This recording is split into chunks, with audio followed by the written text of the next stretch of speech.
kalimat taubat alaihi atasnya innahu sesungguhnya dia Allah at-tawwabur rahim maha penerima taubat lagi maha penyayang.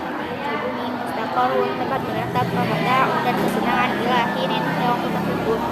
Fatalaqa Adam lalu Adam menerima min rabbihi dari Tuhannya kalimat-kalimat fataba sehingga dia melakukan keduanya mimma kana dari mana keduanya berada fihi padanya waqulna dan kami berfirman itu turunlah kalian ba'dukum sebagian kalian dari sebagian lain aduun ada musuh walakum dan bagi kalian Miman ambiuni sebutkan kepadaku bi asma'iha ulai dengan nama-nama sesuatu itu in jika pun kalian adalah shodiqina yang benar.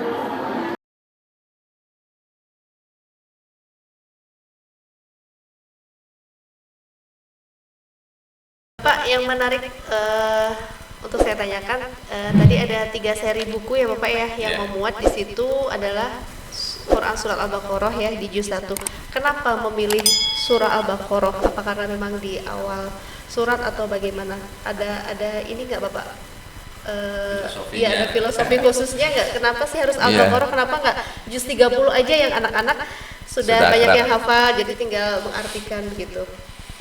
Jadi sebetulnya dulu ketika saya belum memilih surat Al-Baqarah itu sederhana berpikirnya bahwa Al-Quran itu secara mushaf dimulai dari surat Al-Fatihah, kemudian dilanjut ke surat Al-Baqarah. Jadi saya berpikir bahwa urutan mempelajari Al-Quran, isi Al-Quran itu tentu yang bagus ini gitu. Nah, itu harus urut gitu. Sederhana begitu awalnya berpikirnya. Ya, kemudian saya coba berdialog silaturahmi ke para kiai di sini yang dulu saya jadikan rujukan misalnya ada Profesor Kiai Haji Didin Hafiduddin. Kemudian ya termasuk Pak Kiai Asad sendiri. Lalu ada Pak Kiai Haji Dadun Abdul Qahar. Kemudian ada orang tua saya tercinta, Bapak mertua Pak Kiai Zainal Arifin. Kemudian ada beberapa ulama juga yang saya kunjungi di Bandung, dan yang terutama ada pembina saya namanya Pak Dr. Kiai Haji Ahsin Sakhomaman. Itu beliau ternyata menjelaskan ada kaidah yang menyebutkan bahwa kalau seseorang sudah mengenal terjemah Al-Quran 3 juz pertama, dari juz awal ya, juz 1, 2, 3 juz pertama, maka dia pasti akan ada kemudahan untuk mengenal terjemah berikutnya. Karena di 3 juz pertama itu sudah tersimpan tidak kurang 75% kosakata Al-Quran. Jadi sudah mengandung. Ya, jadi sebetulnya di sini awalnya. Jadi proses itu kemudian kami menjadi kuat. Saya menjadi kuat untuk memulai konsep ini.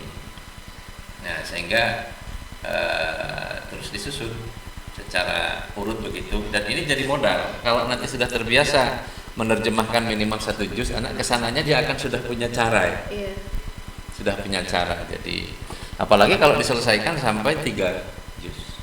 Ya ideal misalnya SD itu juz pertama, SMP juz kedua, SMA juz ketiga. Masya Allah. Nanti ketika kuliah dia sudah punya literasi yang hebat ya. Literasi yang hebat. Jadi wawasan Qurani yang hebat. Karena informasi-informasi itu sudah sedemikian lengkap dalam Quran. 1001 macam masalah itu ada dalam surat Al-Baqarah. Jadi sebetulnya gambarannya seperti itu awalnya ya. Dan ya ini memang perlu terus pengkajian ya. Jadi seperti itu. Bapak tadi kan untuk di Sukabumi sendiri sebagai laboratorium pertama ya, mungkin di kampus Masjid Al-Ummah sendiri ya Bapak ya, menerapkan metode trust ini. Kemudian sekarang perkembangannya bagaimana nih? Tadi sekolah-sekolah lain sudah banyak yang mengadopsi juga metode ini. Bagaimana ini tidak lepas ya, ini semua dari peran Bapak dan juga timnas juga. Bagaimana Bapak menemukan hambatan-hambatan dalam mengenalkan metode ini ke sekolah-sekolah lain mungkin, atau ke daerah lain ya, sudah sampai luar pulau ya Bapak ya? Jadi kita sebetulnya kalau pengenalan metode ini sudah sekian provinsi ya. Iya. Ya, kita pernah di NTB, di NTT, kemudian di Maluku, kemudian di Aceh, Iya. dan di Batam, artinya Riau ya, Iya. di Riau, dan otomatis ya Jawa Barat, Jawa Tengah, Jawa Timur ini sudah kita kenalkan gitu. Iya. Tapi memang ternyata kesulitan utamanya itu yang saya rasakan terletak kepada tidak mudahnya merubah mindset masyarakat. Bagaimana itu, Pak? Jadi maksudnya gini, jadi ditemukan di masyarakat bahwa sebagian besar umat Islam ini seperti merasa cukup ya dengan bisa membaca Al-Quran. Hanya dengan bisa baca sudah cukup. Itu apalagi anak-anak ya. Iya. Kalau sudah bisa baca Quran perasaan ya seperti sudah cukup ya. Iya. Padahal kalau kita pelajari kan kewajiban kita kepada Al-Quran kan bukan hanya itu. Betul. Ya, mulai mestinya pertama meyakininya, mengimani ya. Setelah itu membacanya. Iya. Artinya mempelajarinya. Kemudian setelah itu, setelah bisa membaca, mau kemana?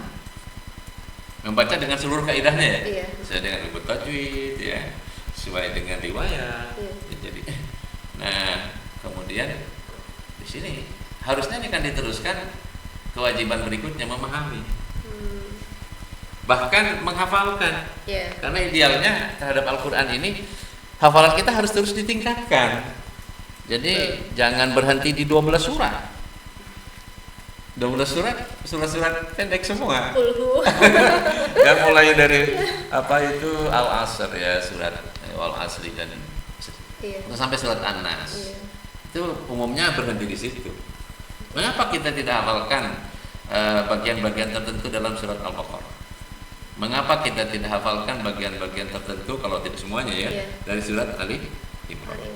Atau misalnya dalam surat Al-Baqarah itu dijelaskan masalah kepemimpinan. Dalam surat Al-Baqarah dijelaskan masalah ekonomi. Iya. Dalam surat Al-Baqarah ini dijelaskan masalah apa itu haji. Dijelaskan, jadi semua hal dalam surat Al-Baqarah itu sangat banyak sekali, tapi jarang yang mau ke sini.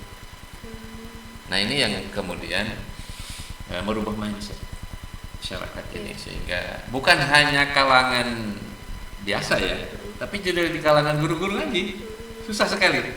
Sehingga saya berpikir ke depan itu tadarus itu di samping tadarus bitartil, tapi juga mestinya ada tadarus bitarjim. Dengan Tadarus arti- dengan terjemah. Iya. Coba suatu saat misalnya kita kumpulkan di 1000 umat Islam, kemudian tanya siapa yang sudah pernah hatam Quran, pasti banyak ya kan? Iya. Ya kan? Siapa yang hatam 6 bulan sekali, makin sedikit. Iya. Siapa yang hatam sebulan sekali, makin Makin sedikit. Nah, lalu tanya siapa yang pernah menghatamkan Quran dengan terjemahnya? Itu, mungkin dari 1000 akan kalau ketemu 10 hebat. 1001 itu. Nah itu jadi di sini sebetulnya masalah kita itu. Iya. Nah sehingga gerakan ini masih betul-betul perlu perjuangan. Ya. Nah oleh karenanya kita mulai dari tingkat dasar. Jadi secara praktek buku ini diajarkan kepada anak kalau usia bagusnya usia 10 tahun, jangan sampai lewat. 10 tahun itu berarti kisaran kelas ya kelas 4. Kelas 4. Ya. Kalau SD kelas 4 ya, Iya. ke madrasah lah kelas 4. Jadi kalau anak apa itu kelas 4 misalnya, kalau sempat SD ataupun madrasah misalnya, Iya. kalau sampai kelas 6 ya, Iya. ya. Ini selesai satu seri. Satu seri ini isinya 55 ayat nih. Surat Al-Baqarah ayat Surat 1 Al-Baqarah sampai 55. Ya, dari Al-Fatihah ya. Oh, dari Al-Fatihah. Ya. Fatihah. Jadi kemudian nanti Dilanjut kelas 5-nya bisa seri 2. seri 2. Gitu ya, seri 2. Nanti kelas 6-nya seri Iya. 3. Nah, atau misalnya karena ingin diulang lebih intensif SMP. Ya, kan ini kan kalau SDT mungkin bisa. Iya. Tapi kalau sekolah umum misalnya SMP itu bisa kelas 1. Kelas 1. Iya. Kemudian kelas 2 kelas 2. Kemudian kelas 3 kelas 3 selesai. 1 juz minimal untuk bekal anak. Dengan 1 juz ini wawasan dasar tentang perlu dimilikinya literasi bagi generasi baru ini, literasi Qurani, saya kira sudah cukup bagus ya. Dan itu bisa dilihat dari respon anak-anak kita yang sudah mulai belajar di SMA maupun kuliah serta yang di luar negeri, ternyata sangat berpengaruh besar. Testimoni dari anak-anak. Dari anak-anak. Jadi saya lihat yang di UGM, yang di UIN, kemudian yang di Mesir, yang di Turki, yang di Maroko ya, anak kita yang di Maroko ya. Iya. Dan itu ternyata luar biasa pengaruhnya ini. Jadi yang menjadikan anak-anak kita ini unggul dibandingkan yang lain karena mereka lebih awal ada kosakata dari Al-Baqarah ini. Sehingga ketika dosen bergurunya menjelaskan dia sudah ada rekamannya di sini. Yang lain belum. Itulah menyebabkan anak-anak ini punya keunggulan. Jadi, nah, ini memang perlu perjuangan yang serius ya. Jadi dari kita semua dan nanti kita akan coba jelaskan ke depannya secara singkat ya. Karena di dalam buku ini sebetulnya bukan hanya terjemah untuk anak-anak ya. Jadi buku ini dipersiapkan pertama kalau diajarkan sekaligus memperbaiki bacaan. Perbaiki bacaan.